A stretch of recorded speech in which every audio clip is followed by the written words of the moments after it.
Hello guys, in this tutorial we're going to be showing you how to make a button on Carrd. So we're currently on carrd.co dashboard and we're currently looking at a design here and we want to add a card. So in order to make a card, we're going to go to the top right corner. Right here you have some controls and you have the plus icon.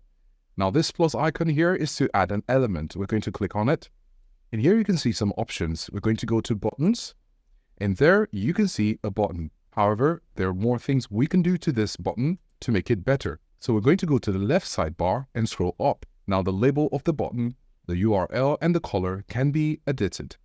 So we're going to change the name of the button to more info. And as you can see, we just changed it and it's changing real time. And the URL.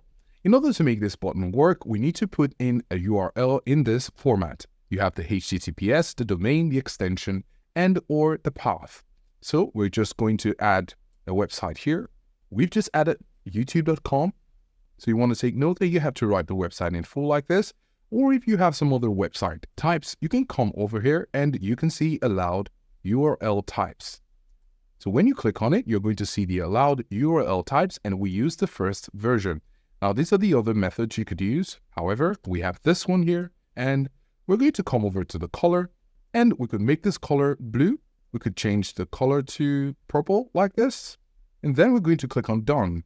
We're going to go back to the top right corner where we could change it to the desktop view. And then we're going to go over to the save button and publish this site. Now, when we click on this, you're going to have the left sidebar pop up. And then you're going to give it the title, the description, and the action for it. You're also going to write the name such as, so after writing myportfoliolink.carrd.co, you can see that it's available, so we're going to publish the changes. And now it's at 100, and it's going to ask you to visit site. So we're going to click on visit site. And then when we go over to more info and we click on it, it's going to take us to the website that we put when we were designing the card. And exactly, it's taken us to YouTube, which is the link we put. You could put any link you want, and then everything would work just fine. So this is how to make a button on Carrd.